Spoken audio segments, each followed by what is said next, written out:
I still remember the exact moment my life split into before and after.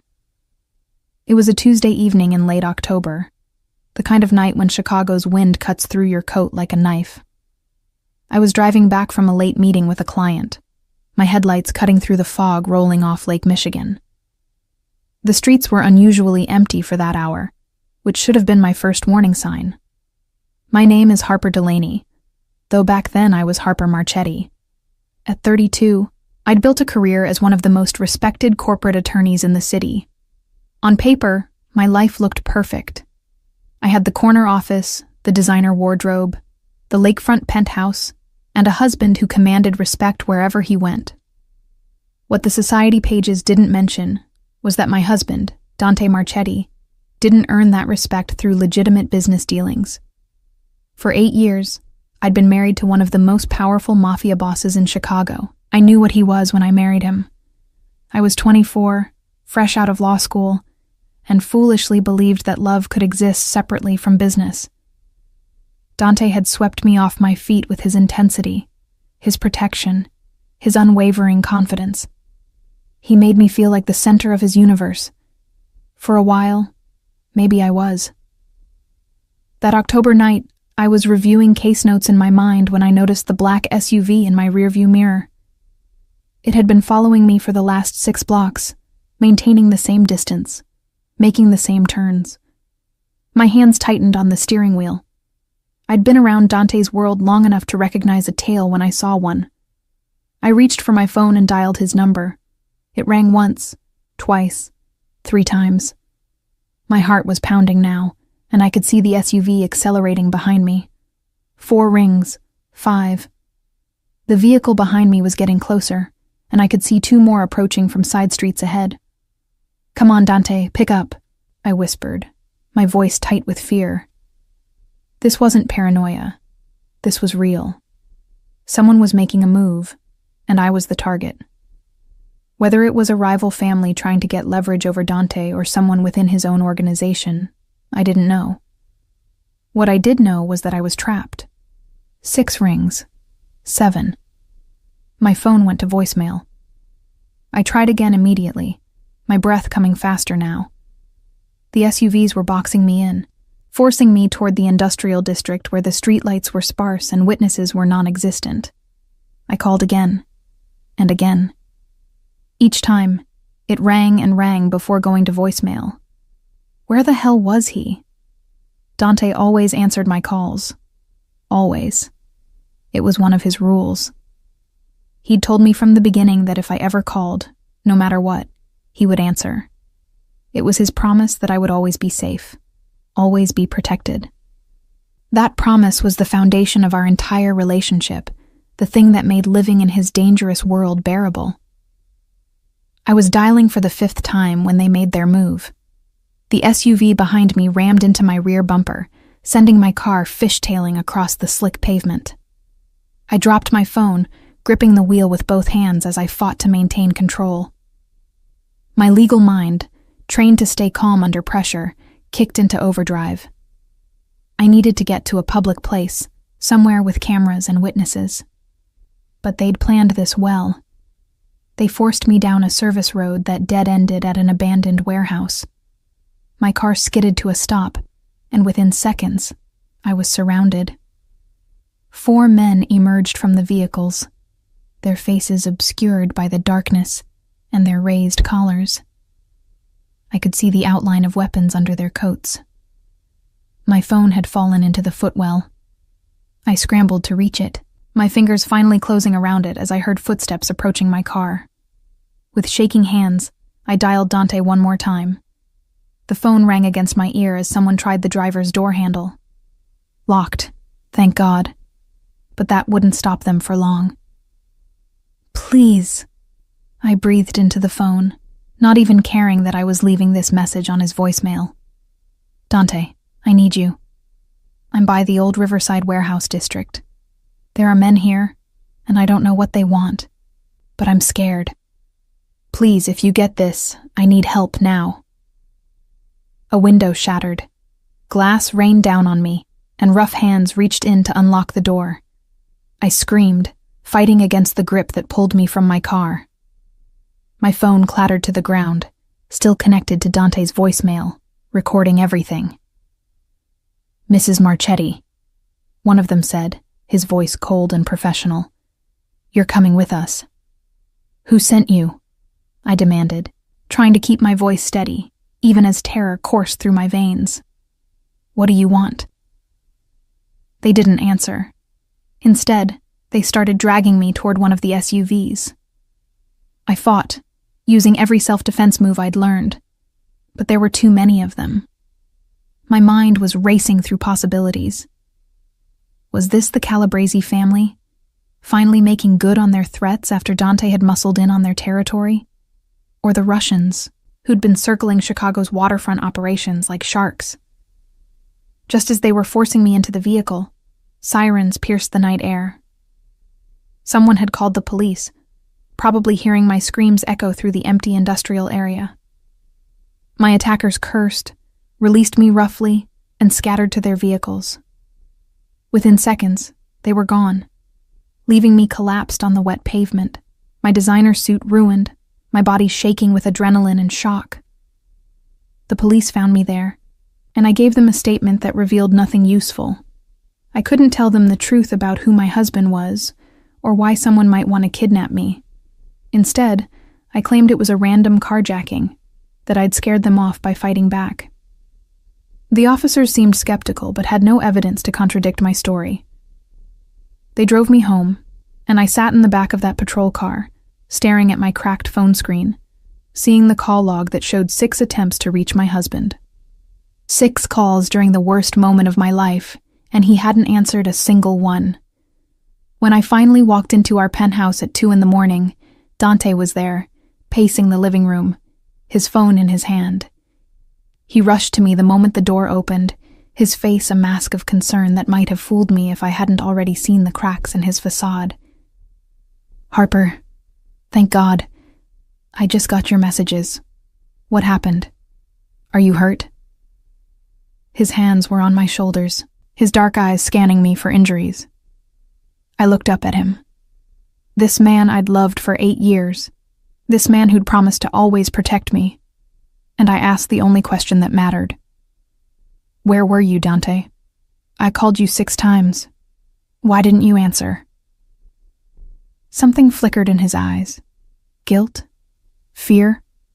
Whatever it was there and gone in an instant, replaced by his usual mask of control. I was in a meeting. My phone was on silent. "I'm sorry, baby, I'm so sorry. Tell me what happened." But I barely heard his explanation.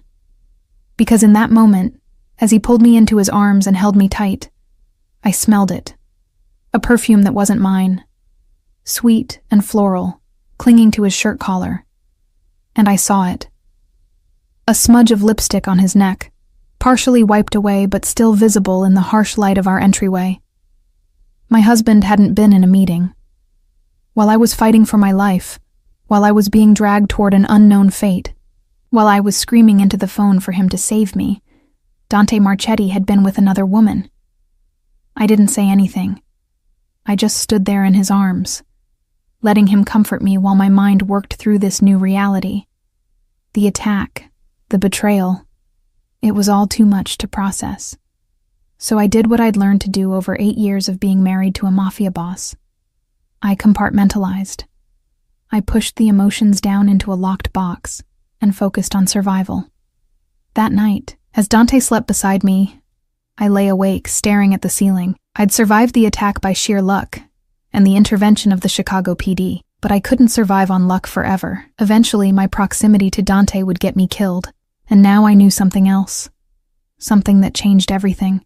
The man sleeping beside me, the man I'd trusted with my life, would not save me when it mattered most. He'd proven that tonight. Whatever hold he'd once had on my heart, whatever loyalty I'd felt toward him and his world, it had died in that warehouse district while my phone rang unanswered in my hand. The morning after the attack, I woke to find Dante already gone. A note on his pillow said he had urgent business to handle, and that he'd assigned additional security to watch me. As if that mattered now. as if bodyguards could protect me from the real threat in my life, which was the man I'd married. I went through the motions of my morning routine mechanically. Shower, makeup, another expensive suit to replace the one ruined last night. In the mirror, I looked the same. Poised, professional, put-together Harper Marchetti. But something fundamental had shifted inside me. I could feel it like a hairline fracture in glass, waiting for the right pressure to shatter completely.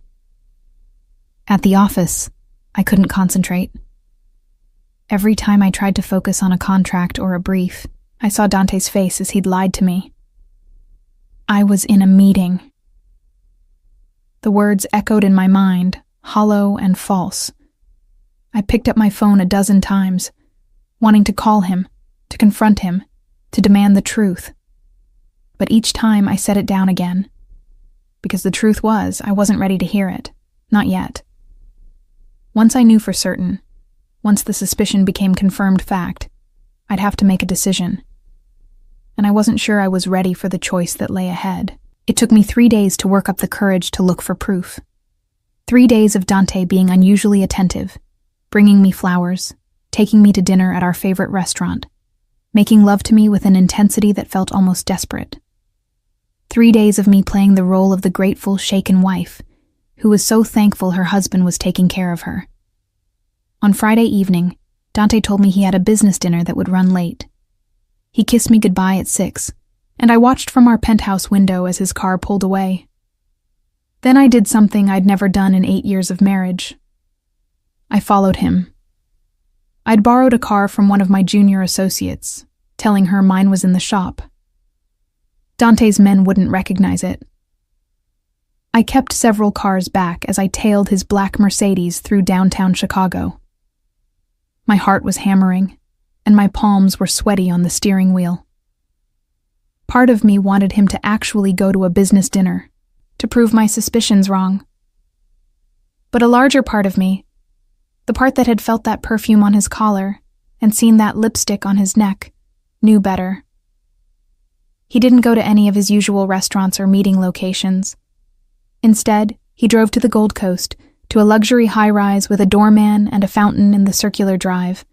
He parked in the underground garage, and I watched from across the street as he emerged, checked his watch, and walked into the building like he owned it. Which, knowing Dante, he probably did. I waited 15 minutes, then walked across the street. The doorman eyed me with professional courtesy, but didn't stop me. I'd dressed carefully for this, another expensive suit, heels, my hair and makeup perfect. I looked like I belonged there, like I was just another wealthy resident or guest. The elevator directory listed the penthouse as Unit 4201. I pressed the button and rode up in silence, my reflection staring back at me from the mirrored walls. Who was I becoming? The kind of woman who followed her husband, who suspected betrayal around every corner. But then again, I'd never been a naive woman. I'd married into the Mafia with my eyes open. Maybe I'd just been blind to the personal betrayals, focused too much on the criminal ones. The elevator opened directly into the penthouse foyer. I could hear music playing softly from inside, and voices. Dante's deep rumble, and a woman's laugh, light and carefree, the kind of laugh I hadn't made in years. The door wasn't locked. I pushed it open silently and stepped inside. The penthouse was stunning, all floor-to-ceiling windows and modern furniture in shades of cream and gold. And there, in the living room with a view of the Chicago skyline spread out behind them, was my husband. He had his arms around a woman in a red dress. She was younger than me, maybe late 20s, with long dark hair and the kind of curves that made men stupid. She was laughing at something he'd said, her head thrown back, her hand on his chest. And Dante was looking at her the way he used to look at me, like she was the only person in the world that mattered. I stood there in the doorway, and the rational part of my brain cataloged details, the intimate way they stood together, the opened wine bottle on the coffee table, the casual comfort that spoke of this not being the first time they'd been here together, the overnight bag by the sofa that definitely wasn't Dante's style. And then the woman turned, saw me, and screamed. Dante spun around, and I watched the color drain from his face. For a moment, we all just stood there, frozen in a tableau of betrayal. Then Dante moved toward me, his hands raised like he was approaching a dangerous animal. "Harper," he said, his voice carefully controlled. "This isn't what you think." I laughed, actually laughed, a bitter sound that surprised even me. "Really, Dante? That's what you're going with? Because it looks exactly like what I think. It looks like you're here with your mistress in a penthouse you probably bought for her while I was home alone, still recovering from nearly being kidnapped." The woman in the red dress moved then, grabbing her purse. "I should go." "No," I said sharply, and she froze.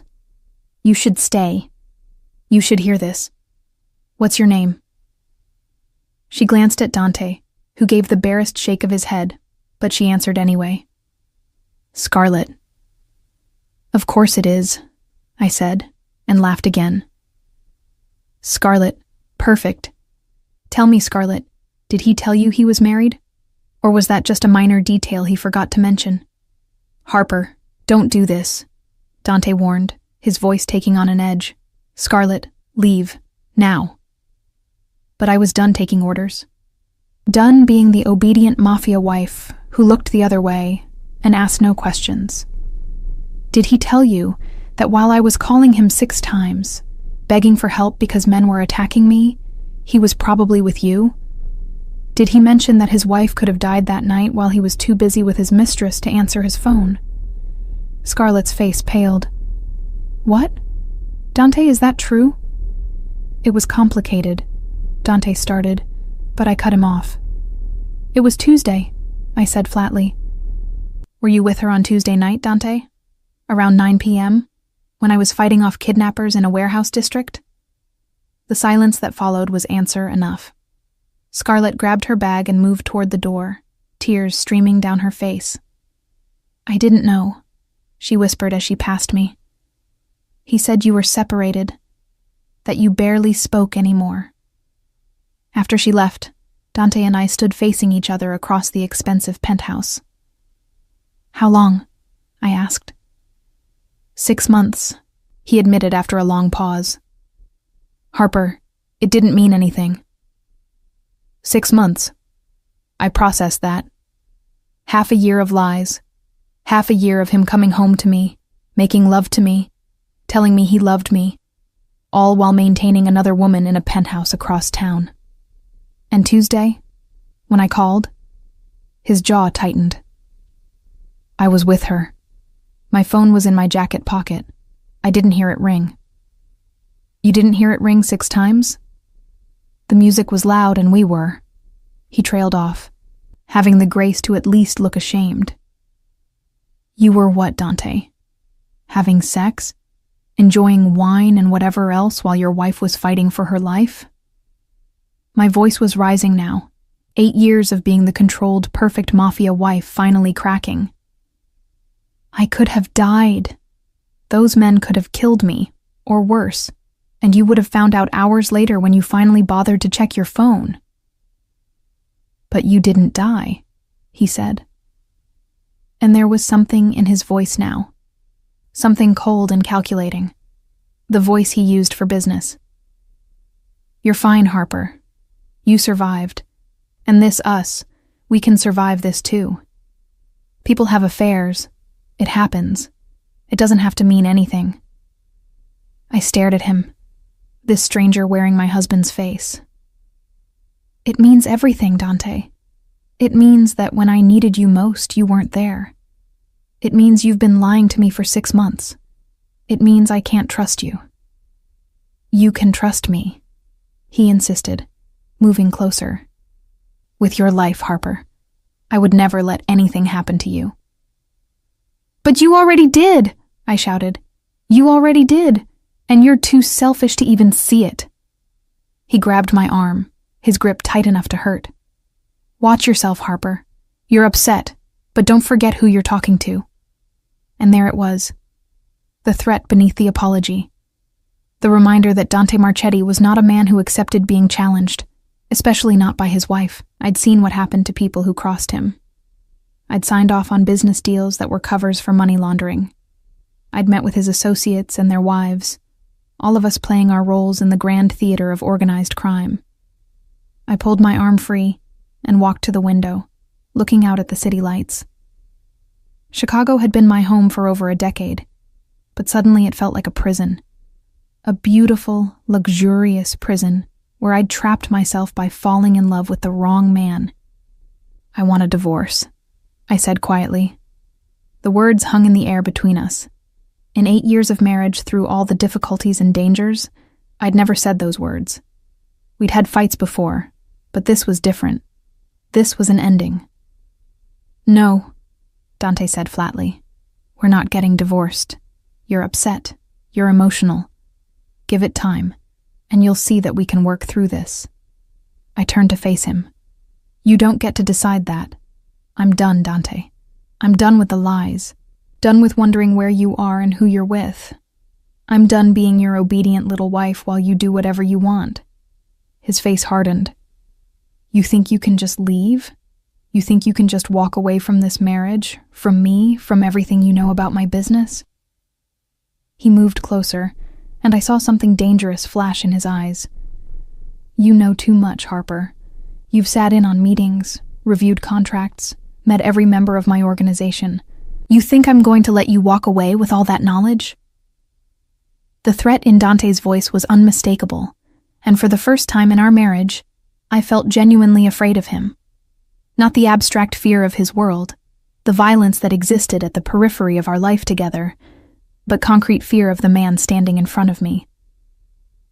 "Are you threatening me, Dante?" I asked, keeping my voice steady even as my heart raced. "I'm stating facts," he replied coldly. "You're not just my wife, Harper. You're a liability. You know how the money moves, where the bodies are buried, who reports to whom. You've used your legal expertise to help structure deals that would put half my organization behind bars if the details came out. Do you really think I can let you walk away with all that information?" I'd been naive, foolishly, stupidly naive. I'd thought that being his wife afforded me some protection, that the love we'd once shared meant something. But Dante was a gangster first, a husband second. I'd helped him precisely because I was his wife, using my legal training to make his criminal empire more efficient, more protected. And now that knowledge made me a target. "So what are you saying?" I asked. "That I'm your prisoner now? That I have to stay married to you or else?" "I'm saying that divorce isn't an option," he said, his tone softening slightly, as if he could coax me back into compliance. "Harper, we can fix this. I'll end things with Scarlett. I'll be more attentive. We can go away somewhere, take a vacation, reconnect. But you need to understand that leaving isn't possible. Not for you. Not with what you know." I looked at this man I'd loved for 8 years and saw him clearly for perhaps the first time. The charisma that had drawn me in was just manipulation. The protection he'd offered was really control. The life of luxury I'd enjoyed was payment for my silence and complicity. I'd been so busy convincing myself that I could separate Dante the husband from Dante the criminal that I'd failed to see they were the same person. "I need time to think," I said finally. "I can't do this right now. I can't stand here and pretend everything is fine when it's not." He studied me for a long moment, and I could see him calculating, weighing options, deciding how much leeway to give me. "Fine," he said eventually. "Take your time. But Harper, don't do anything stupid. Don't talk to anyone about this. Not your friends, not your family, certainly not anyone in law enforcement. Do you understand?" I nodded, not trusting myself to speak. I walked out of that penthouse and somehow made it to the car I'd borrowed. My hands were shaking so badly I could barely get the key in the ignition. I drove aimlessly for hours, through Chicago's streets, past the lake, through neighborhoods I'd never visited. I was trying to outrun the realization that was crystallizing in my mind with terrible clarity. I couldn't divorce Dante. He'd never allow it. And if I tried to leave anyway, if I ran, he would find me. His organization stretched across multiple states. He had connections in law enforcement, in the courts, in every level of government. I'd helped him build those connections, reviewed the paperwork that made them legal and binding. There was nowhere I could go that he couldn't reach me. Unless. The thought arrived fully formed, audacious and terrifying. There was one place Dante couldn't reach me, one protection even his vast criminal empire couldn't penetrate. Witness protection. But to qualify for that, I'd have to do the unthinkable. I'd have to turn on my husband. I'd have to become what the Mafia called the lowest form of life. A rat.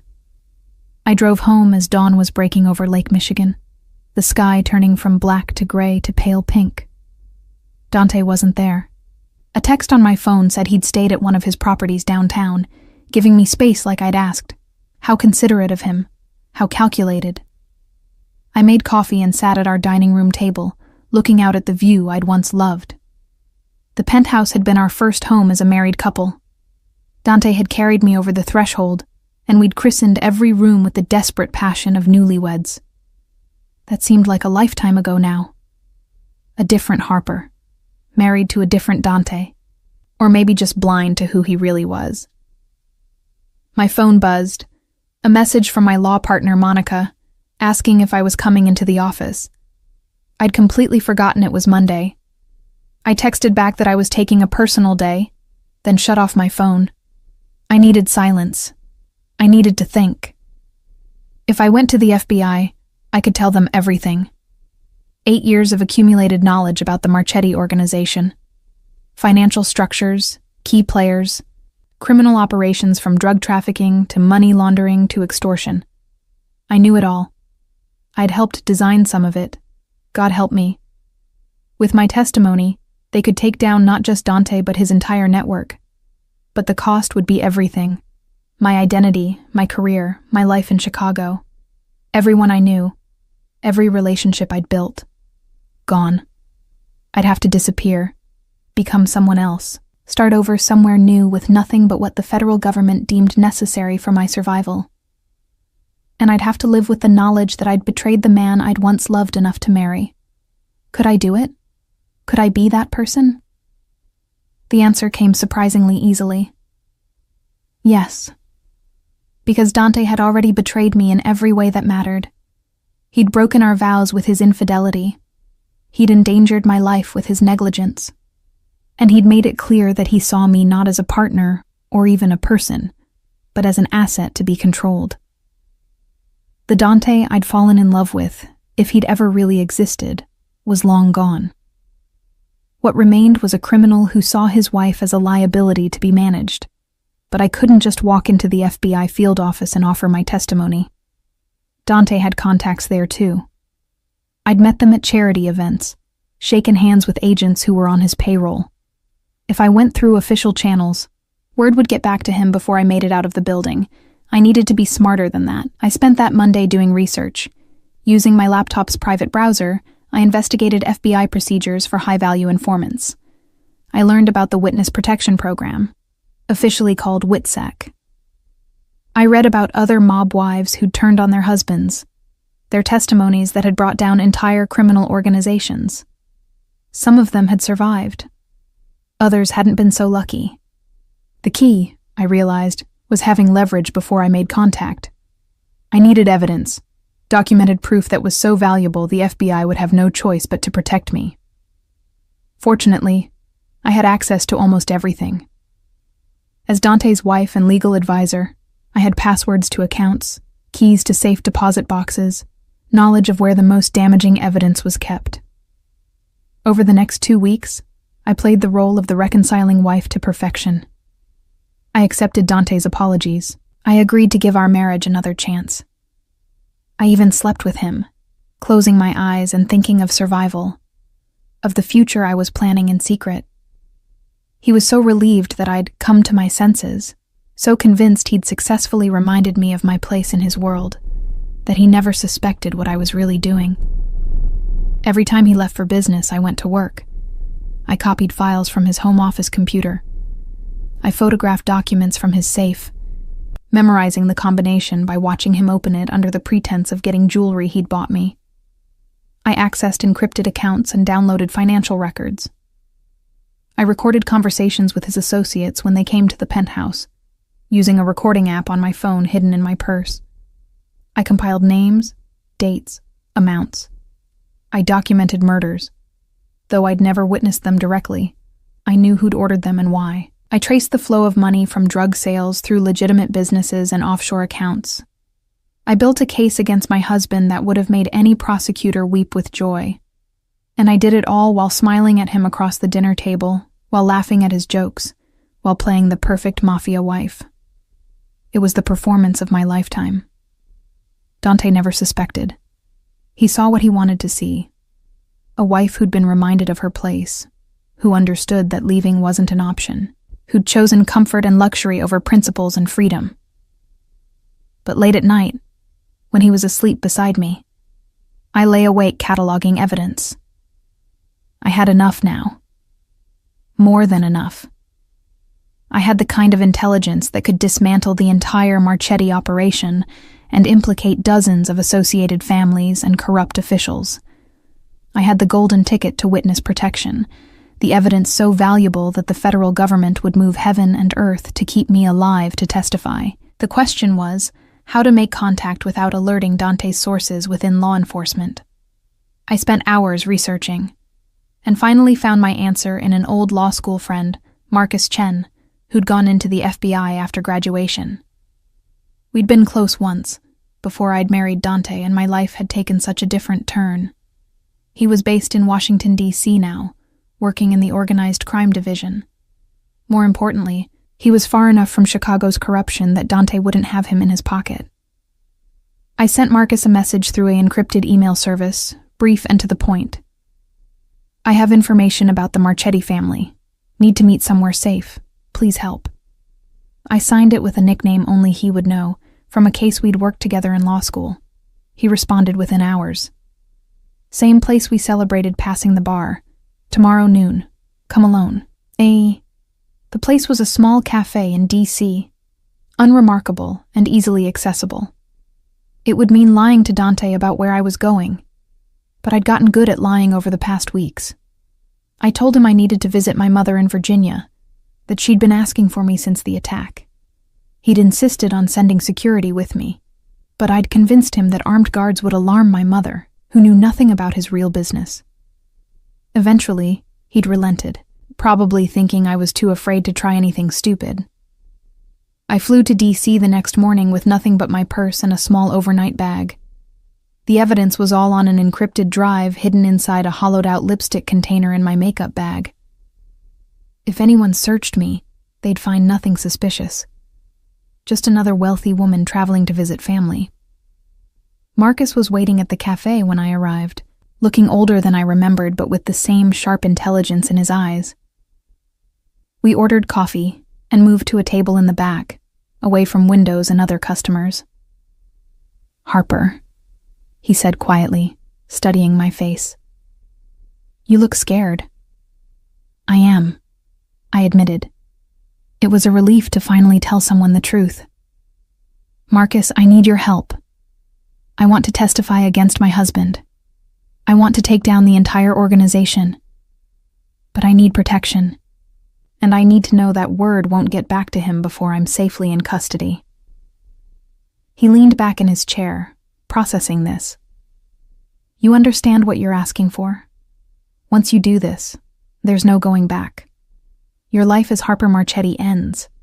Everything you know, everyone you love, it all goes away." "I know," I said. "But the alternative is staying married to a man who threatened me, who made it clear I'm his prisoner. I'd rather disappear than spend the rest of my life in that cage." Marcus nodded slowly. "What kind of evidence are we talking about?" I pulled out the lipstick container and extracted the drive, passing it to him under the table. Everything. Financial records, names, dates, recordings. 8 years of accumulated knowledge about how the Marchetti organization operates. Murder, extortion, drug trafficking, money laundering, corruption of public officials. It's all there. He pocketed the drive, his expression carefully neutral. I need to verify this. Get it to the right people. If it's as good as you say, we can move fast. But Harper, once we start this process, you're going to have to trust us completely. Can you do that? I thought about it. About putting my life in the hands of strangers. About giving up everything I'd built over 32 years. Then I thought about Dante's face when he'd threatened me.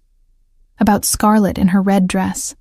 About dying in a warehouse while my husband's phone rang unanswered. Yes, I said. I can do that.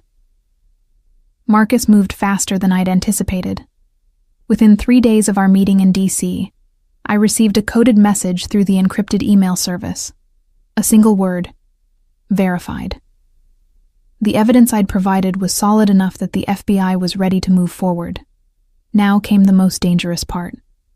They wanted me to wear a wire. The meeting was set up in a hotel room in Milwaukee, far enough from Chicago to avoid Dante's network, but close enough that I could make the trip without raising suspicion. I told him I was meeting a potential client about a corporate merger. He barely looked up from his phone when I left, distracted by whatever crisis was currently consuming his attention. His indifference made what I was about to do easier. The FBI team waiting for me consisted of Marcus and 3 others: Special Agent Sarah Brennan, who specialized in organized crime; Technical Agent David Park, who would be outfitting me with recording equipment; and Assistant U.S. Attorney James Wilson, who would be building the case against Dante and his organization. Mrs. Marchetti, Agent Brennan began, her tone professional but not unkind. Before we proceed, I need to make sure you understand the risks. What we're asking you to do is extremely dangerous. If your husband or any of his associates discover you're recording them, your life will be in immediate danger. Are you certain you want to do this? I looked at the 4 of them, these strangers who held my future in their hands.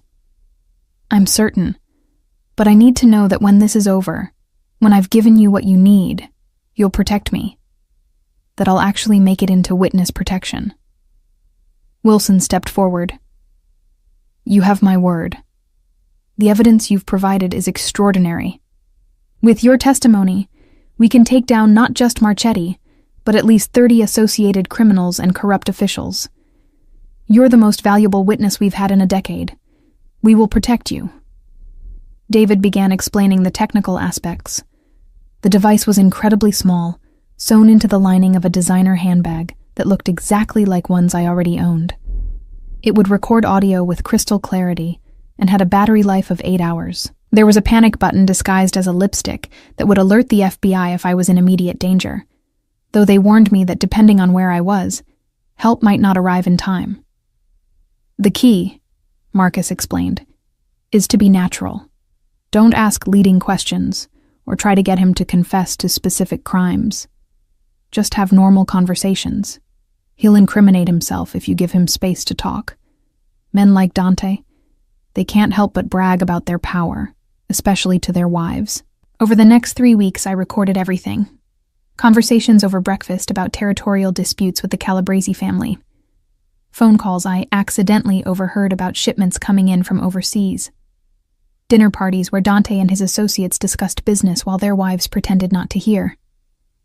I captured it all, walking through my life like a ghost, playing a role, waiting for it to end. The night that changed everything came exactly 23 days after I'd started recording. Dante came home late, around 11, his mood dark and volatile. I was in the bedroom, the recording device in my purse on the nightstand, always within reach now. He'd been drinking. I could smell the whiskey on his breath when he came in. "We have a problem," he announced, loosening his tie with jerky, aggressive movements. "Marco thinks there's a leak. Someone's been talking to the feds. They knew about the shipment last week, nearly intercepted it at the port." My heart stopped, but I kept my face carefully neutral. "That's terrible. Do you know who it is?" "Not yet," he said, pouring himself another drink from the bar in our bedroom. "But we'll find them, and when we do..." He left the threat unfinished, but I understood. I'd seen what happened to informants in Dante's world. They didn't just disappear. They were made examples of, their deaths slow and painful warnings to anyone else who might consider betrayal. "I'm sure you'll handle it," I said, trying to keep my voice steady. "You always do." He looked at me then, really looked at me, and for a moment I thought he knew. I thought somehow he'd seen through the performance, recognized the stranger his wife had become. But then he crossed the room and pulled me into his arms. "I'm sorry I've been distant," he said, his voice muffled against my hair. "With all this business, with the threats from the Calabrese family, I haven't been the husband you deserve. But I want you to know, Harper, you're the only one I trust. You're the only person in this whole goddamn world who's always on my side." The irony was so bitter I almost laughed. Instead, I held him and murmured reassurances while the device in my purse recorded every word. He trusted me. The man who'd betrayed me, threatened me, imprisoned me in this marriage, trusted me. And I was using that trust to destroy him. That night, after he'd fallen asleep, I lay awake thinking about who I'd become. I'd been raised by parents who valued honesty and integrity. I'd gone to law school believing in justice and the rule of law. Somewhere along the way, I'd compromised those values, convinced myself that loving Dante was enough justification for ignoring his crimes. But you couldn't compartmentalize morality. You couldn't be a good person married to a monster and claim your hands were clean. The recordings continued. I captured Dante discussing the murder of a rival who'd tried to move in on his territory. I recorded him bribing a police captain to look the other way during a shipment. I documented extortion, loan sharking, money laundering, conspiracy to commit murder. Every conversation added to the case against him, and I felt the weight of it pressing down on me like a physical burden. Marcus had warned me that they'd need at least 6 weeks of recordings to build an airtight case. We were approaching that deadline when Dante announced he was throwing a party at our penthouse. A big one, celebrating some business deal he'd closed. All the major players in his organization would be there, along with several politicians and business leaders who were on his payroll. "It's the perfect opportunity," Marcus told me during a brief meeting in a parking garage. "Everyone in one place, all talking freely because they think they're among friends. If you can record that party, it could give us everything we need to move forward." "And after?" I asked. "After the party, what happens?" "We pull you out," he said. "Within 48 hours of the party, we'll execute arrest warrants for Marchetti and at least 20 others. You'll be taken into protective custody first, relocated before any of them realize what's happening. By the time your husband figures out you betrayed him, you'll already be gone." Gone. The word echoed in my mind as I prepared for the party. I picked out a dress, had my hair done, played the role of the elegant Mafia wife one last time. But I was already disappearing, already becoming someone else. Harper Marchetti was dying, and whoever I'd be after this, with a new name and a new city, she'd be born from these ashes. The party was everything Dante wanted it to be. Expensive champagne flowed freely. A string quartet played in one corner while guests mingled and laughed, discussing business deals that were really criminal conspiracies.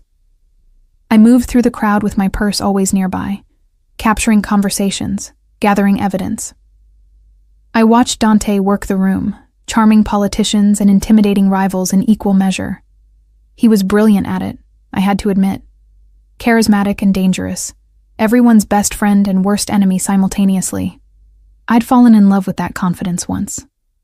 Now, it just made me sad. What a waste of intelligence and charisma, all devoted to destruction. Late in the evening, I was near the balcony when I overheard a conversation between Dante and Vincent Calabrese, head of the rival family. They thought they were speaking quietly, but the recording device picked up every word. "We need to put aside our differences," Vincent was saying. "This investigation, it's getting too close. If we don't work together, we both go down." "What investigation?" Dante asked. his voice sharp with alarm. "The feds have been asking questions. About our operations. About the money. Someone's been talking, Dante. Someone close enough to both our organizations to know how everything works." I felt the blood drain from my face. I turned away, trying to look casual as I moved back toward the main room, but my mind was racing. They were getting too close to the truth. If they started seriously investigating who might be the informant, how long before they looked at me? I'd been so careful, but I was the obvious choice. I knew everything about both families, had access to all the information the FBI would need. I needed to signal Marcus. We needed to move up the timeline, get me out, before Dante started connecting the dots. But the panic button was only for immediate physical danger, and I couldn't just leave my own party without raising suspicion. I was trapped, surrounded by criminals and corrupt officials, with evidence of their crimes in my purse, and no way to safely communicate with the people who were supposed to protect me. I made it through the rest of the party on autopilot, smiling and making small talk while my mind calculated escape routes and contingencies. When the last guest finally left around 2 a.m, I was exhausted from the performance. Dante was drunk and in a good mood, pleased with how the evening had gone. He pulled me close as we stood on the balcony overlooking the city. "Did you have fun tonight, baby?" "It was a wonderful party," I said, and it wasn't even a lie. In a twisted way, it had been perfect. I'd gotten everything the FBI needed. Now I just needed to survive long enough to give it to them.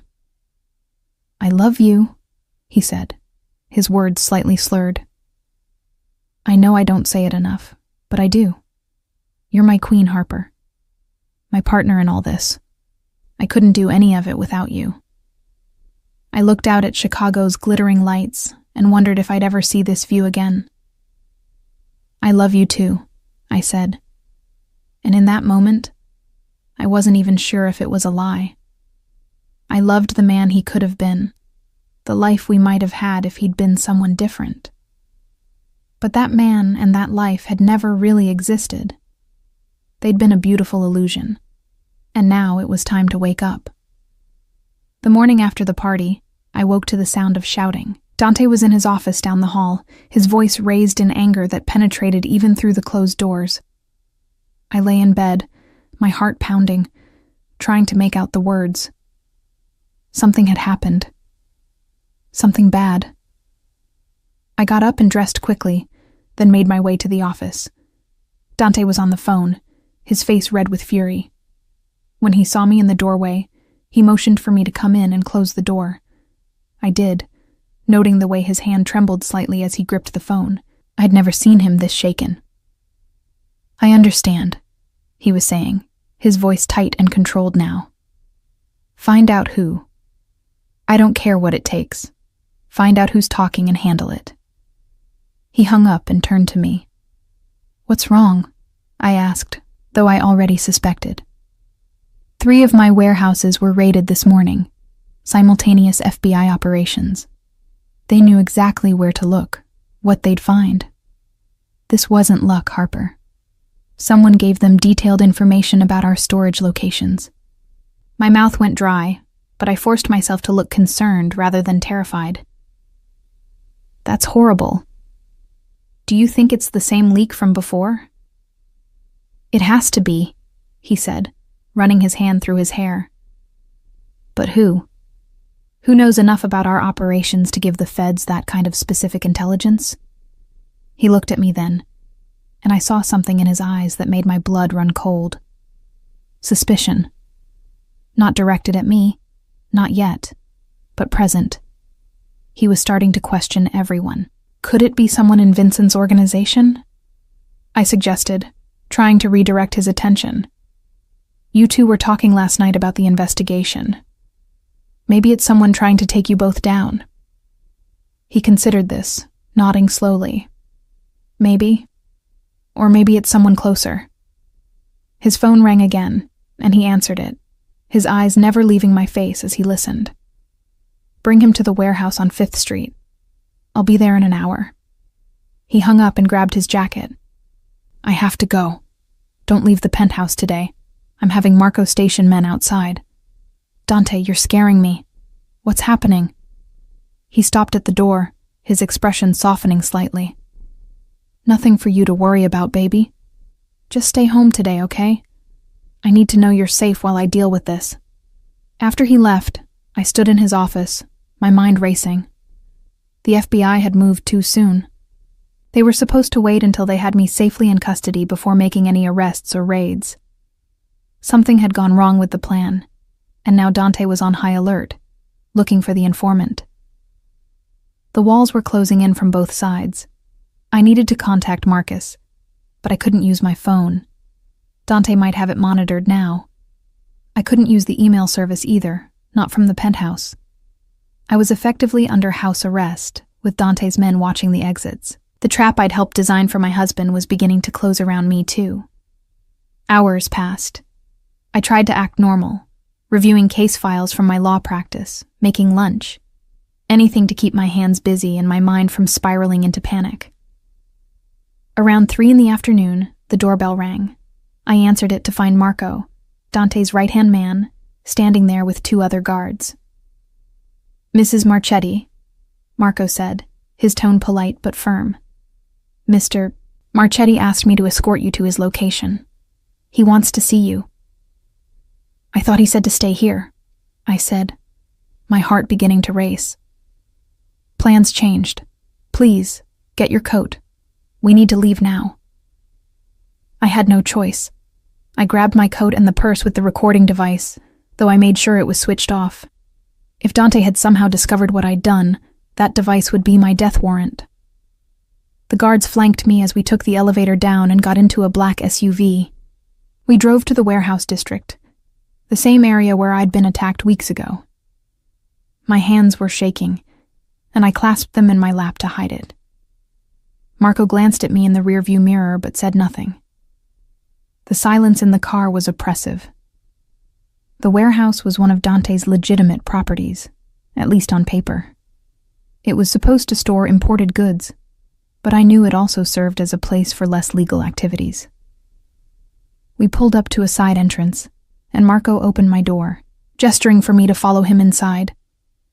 The interior was dimly lit, cavernous and cold. I could hear voices echoing from somewhere deeper in the building. Marco led me through a maze of storage units until we reached an open area where Dante stood with several of his men. And in the center of the space, tied to a chair with his face bloodied and swollen, was someone I recognized from the party last night. Anthony Russo, one of Dante's captains. "Harper," Dante said, turning as I approached. "Thank you for coming. I'm sorry to bring you here, but I thought you should see this. Anthony has been talking to the FBI. He's the leak we've been looking for." I looked at Anthony, at his terrified eyes meeting mine, and I felt sick. He wasn't the informant. I was. But he was going to die for my crimes. "Are you sure?" I managed to ask. "We found the proof," Dante said, gesturing to a table where a phone and some papers were laid out. Encrypted messages to a federal agent, bank statements showing unexplained deposits. He sold us out for money and a reduced sentence on some old charges they were threatening to bring against him. It was all fabricated, I realized with dawning horror. They'd manufactured evidence to pin the leaks on Anthony. Maybe they really believed it was him, or maybe they just needed someone to blame, someone to make an example of. Either way, Anthony was going to die because of me. "I want you to understand something," Dante said, moving closer to me. "This is what happens to rats in my organization. There's no forgiveness, no second chances. Betrayal is paid for with blood." He pulled out a gun and handed it to me. "I want you to do it." I stared at the weapon in my hand, its weight foreign and terrible. "What? Dante, I can't." "Yes, you can," he said firmly. "You're my wife, my partner. I need to know that you understand the rules of this world, that you're truly with me. So you're going to execute this traitor, and then we're going to move forward together, stronger than ever." This was a test. I understood that immediately. Whether he truly suspected me or not, He was testing my loyalty, seeing if I could kill to prove I was part of his world. And if I refused, if I showed weakness or hesitation, his suspicion would turn toward me. Anthony was sobbing now, trying to speak through his broken jaw. "Please," he managed to say. "Mrs. Marchetti, please, I didn't do anything. I swear on my children's lives. I'm not the rat." I looked from Anthony to Dante to the gun in my hand. Every choice led to death. If I shot Anthony, I became a murderer, crossed a line I could never come back from.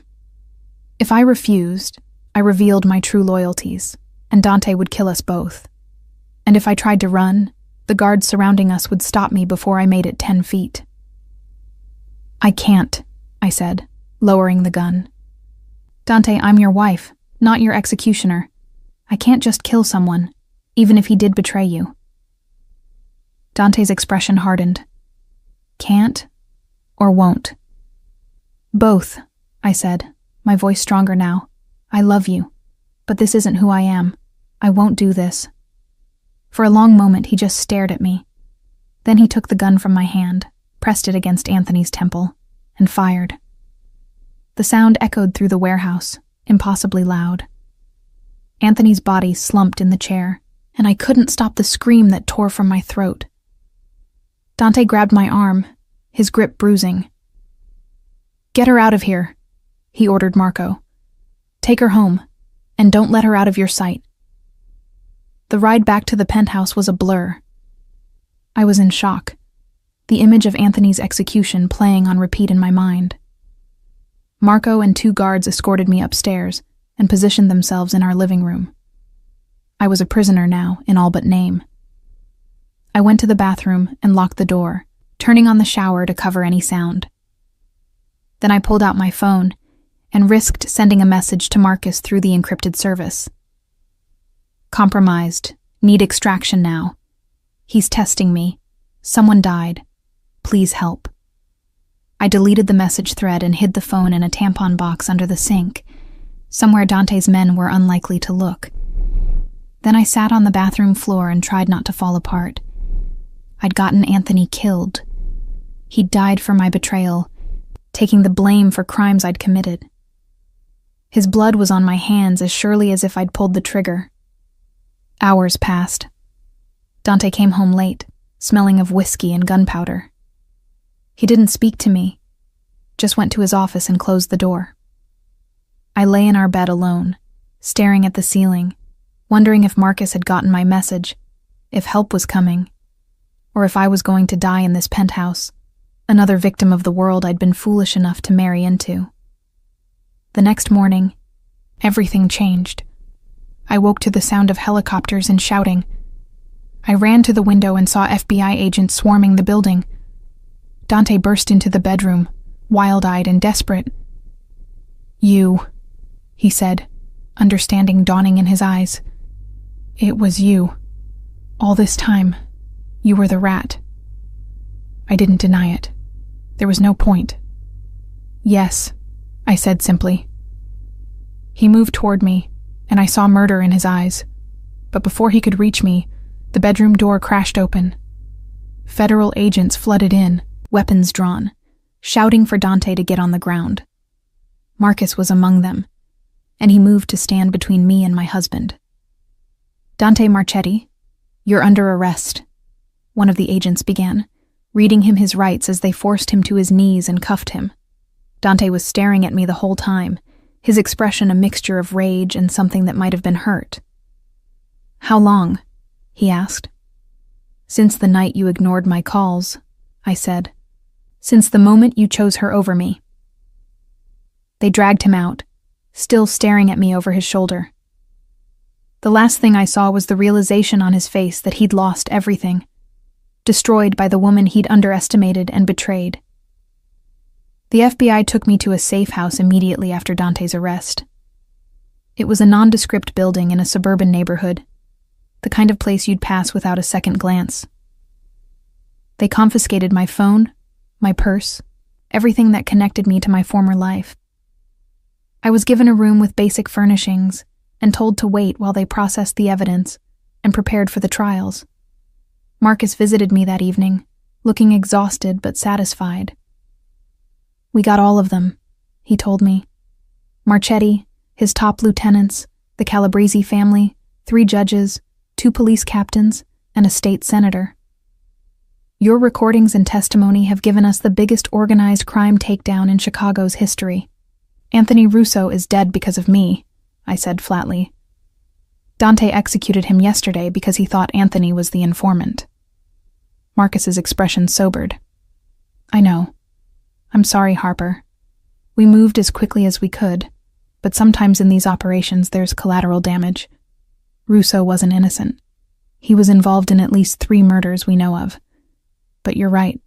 He didn't deserve to die for something he didn't do. That makes me feel so much better," I said bitterly. "I'm not trying to make you feel better," he replied. "I'm trying to be honest with you. You did the right thing by coming to us. You're saving lives by taking these people off the streets. But yes, there's a cost. There's always a cost."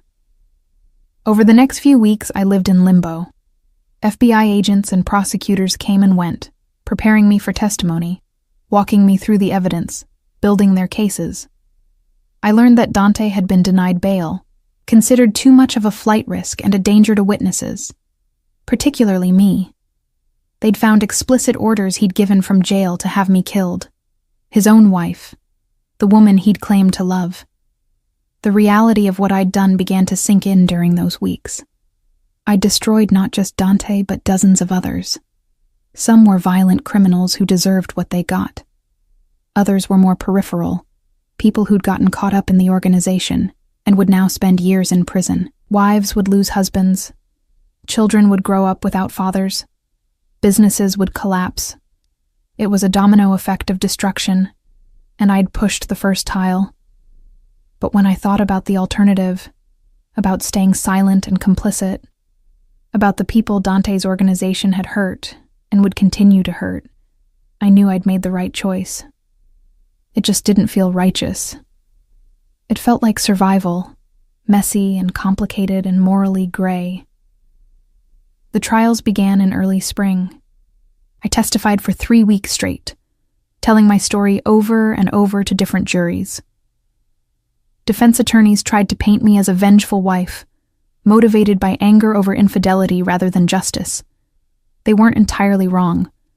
My betrayal had started with Dante's, with his choice to ignore my desperate calls while he was with his mistress. But it had become something more than revenge. It had become about reclaiming my agency, my morality, my life. Dante's trial was the hardest. I had to sit on the witness stand and look at him as I detailed his crimes. He stared at me the entire time, with an expression I couldn't read. Hatred, certainly, but also something like bewilderment, as if he still couldn't quite believe I'd done this to him. When the prosecution played the recording of him executing Anthony Russo, I watched the jury's faces shift from skeptical to horrified. That single recording, more than anything else, sealed his fate.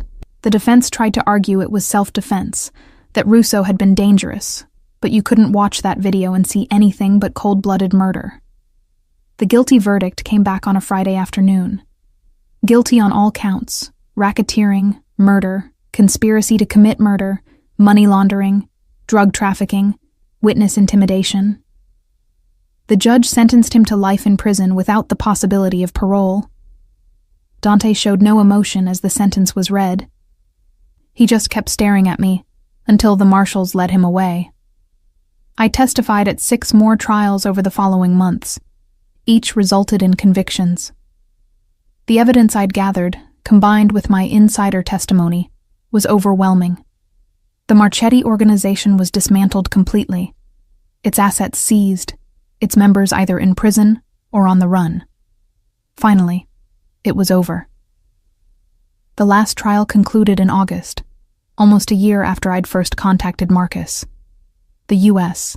Marshals Service took over then, preparing me for my new life in witness protection. I met with my handlers in a conference room, going over the details of my disappearance. "You'll be relocated to a small city in the Pacific Northwest," the lead marshal, a woman named Jennifer Torres, explained. We've created a complete identity for you. Birth certificate, social security number, employment history, everything. Your name will be Emily Carson. You'll have a modest apartment and a job lined up at a local law firm, though you'll be working as a paralegal, not an attorney. We can't risk someone recognizing your legal work. Can I ever practice law again?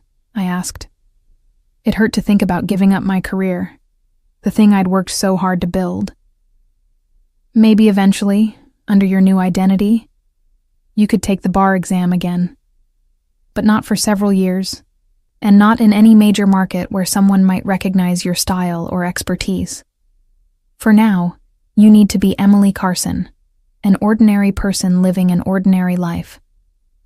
I was given a small amount of money to start over, enough for a few months of expenses while I got settled. Everything else I'd owned was gone, liquidated or seized as proceeds of crime. The penthouse, the cars, the designer clothes, all of it had been purchased with blood money. I was glad to be rid of it. The last thing I did before disappearing was visit my mother. She'd been kept in the dark about everything for her own protection, told only that I was leaving Dante and needed to get away for a while. The marshals allowed me one supervised visit to say goodbye. She held me as I cried, not understanding why I was leaving or why I couldn't tell her where I was going. "You'll be okay," she whispered.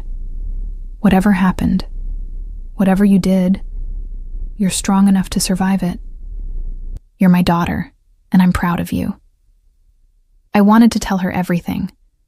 About the danger I'd been in, about the choice I'd made, about the person I'd become, and the one I hoped to be. But all I could say was, "I love you. I'm sorry. Please know that I had to do this." "I know," she said, though she couldn't have known. "I know, baby. Be safe." Then Emily Carson was born, and Harper Marchetti ceased to exist. My new city was smaller than Chicago, quieter, perched between mountains and ocean. The apartment the Marshalls had arranged was modest but comfortable, a one-bedroom in a building full of other ordinary people living ordinary lives. I started my paralegal job at a local firm that specialized in real estate law, as far from criminal work as I could get. The first few months were the hardest. I was lonely in a way I'd never experienced before. I couldn't contact anyone from my old life. My mother, my friends, my colleagues, they all thought I'd disappeared, either dead or in hiding from Dante's organization. In a way, I had. Harper had died the day she'd walked out of that courtroom for the last time. But Emily slowly came to life. I made small talk with my coworkers. I joined a book club at the local library. I started running along the waterfront in the mornings, something Harper in her designer heels and power suits had never done. I learned to cook, really cook, not just heat up takeout or attend catered dinner parties. I adopted a cat from a shelter and named him Justice, a small private joke that no one else would understand. A year into my new life, I met someone. His name was Daniel, and he was a high school teacher, as far removed from Dante's world as a person could be. We met at a coffee shop when we both reached for the last blueberry muffin. He smiled and offered it to me, and somehow that simple gesture of kindness made me want to cry. We started dating slowly. He knew nothing about my past, believed the cover story the Marshalls had created about me moving here after a difficult divorce. He was kind and patient and normal in ways that felt miraculous after years in Dante's dangerous world. We talked about books and movies and what we'd do when we retired. Simple things, safe things. 2 years after entering witness protection, Daniel proposed. I said yes, even though I knew I could never tell him the whole truth about who I'd been. Emily Carson could marry him and build a life together. Harper Marchetti would remain buried, a ghost that only I remembered. The wedding was small, just a few friends we'd made, and Daniel's family. No one from my past was there because no one from my past could know I existed. But standing there in a simple dress in a small garden venue, promising to love and cherish this good man, I felt something I hadn't felt in years. Hope. I still think about Chicago sometimes, about the life I had, the woman I was. I read news articles online about the aftermath of the trials, about how the city's crime rate dropped, about the families who found justice because I'd spoken up. The FBI estimated that my testimony had helped solve 17 previously cold murder cases and prevented countless future crimes. But I also think about Anthony Russo, about the price he paid for my choices. I think about Dante, spending the rest of his life in a maximum security prison, and I wonder if he ever understands why I did what I did. I doubt it. Men like him don't understand that there are things more important than power and control. They don't understand that love without respect is just another form of prison. Sometimes I dream about the night I called him 6 times. In the dreams, he answers. He leaves his mistress and comes to save me, and somehow that changes everything. We get a second chance, a different life. But then I wake up and remember the truth. That version of Dante never existed. The man I married was always going to choose himself over me. I was just too in love to see it clearly. Emily's life is smaller than Harper's was, but it's mine. I own it completely, every choice and consequence. I work hard at my paralegal job and come home to my husband and my cat and my small apartment with a view of the mountains. I volunteer at a women's shelter, helping other women escape dangerous situations, though I can never tell them I truly understand what they're going through. I'm building something real and honest, one day at a time. 3 years after my testimony, I received a message through my marshal handler. It was from Marcus, now promoted to supervisory special agent. The message was brief. Thought you'd want to know. Scarlett testified that Marchetti called her that night, your night. She confirmed he was with her and ignored multiple calls from you. It's in the record now. Everyone knows what he chose. I didn't know how to feel about that. Vindicated? Sad? It didn't change anything, really. But maybe it mattered that the truth was documented somewhere, that history would record not just my betrayal, but his. The last communication I received from anyone connected to my old life came 5 years after I'd entered witness protection. My mother had passed away, and the marshals had debated telling me. They'd decided I deserved to know, even though I couldn't attend the funeral. She'd died believing I was alive somewhere, safe and happy. I hoped that had brought her some comfort. I grieved alone, unable to share my loss with anyone who'd understand. Daniel held me while I cried, thinking I was mourning the end of a relationship that had already been long over. In a way, I was. I was mourning Harper, the daughter who'd disappointed her mother by marrying into the mob, who'd then disappeared without explanation. I was mourning all the conversations we'd never have, all the explanations I could never give. But I was also celebrating what my mother had given me, the strength to leave, the moral compass that had guided me toward justice, even when it cost everything. The knowledge that I was worth more than the role Dante had assigned me. She'd raised me to be more than a Mafia wife, even if it had taken me 8 years to remember that. Now, 7 years after I testified against Dante Marchetti, I'm sitting in the office I share with another paralegal at the law firm, looking out at the mountains and thinking about how strange life is. Harper Marchetti is dead. Her life ended in a courtroom with the fall of a gavel, but Emily Carson is alive, and against all odds, happy. Not the glossy, superficial happiness of my old life, but something deeper and more sustainable. I'll never be able to go back to Chicago. I'll never practice law at the level I once did. I'll never see most of the people I once knew or reclaim any part of the life I built before. But I'm free. Truly free, in a way I never was even before I married Dante. Free from his control, from his world, from the complicity that had slowly been eating away at my soul. Sometimes freedom looks like a life sentence.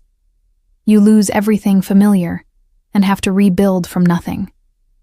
But standing on the other side of it now, I can say with certainty that it was worth it. Every sacrifice, every loss, every moment of fear and loneliness. Because the alternative was a different kind of prison, one I'd walked into willingly but would have died in, either literally or spiritually. I testified against my husband and brought down his empire. I became the thing he feared most, the woman who refused to be controlled. And now I'm the thing he never imagined I could be. Happy without him, whole without his world, free in a way he'll never understand from behind his prison walls. That's my revenge. Not his life sentence, though that matters too. My revenge is this life I've built, this quiet joy I've found, this proof that he never owned me completely, no matter how much he thought he did. Harper Marchetti might be gone, but she went down fighting. And Emily Carson rose from those ashes, scarred but surviving, broken but healing, afraid but brave enough to keep going.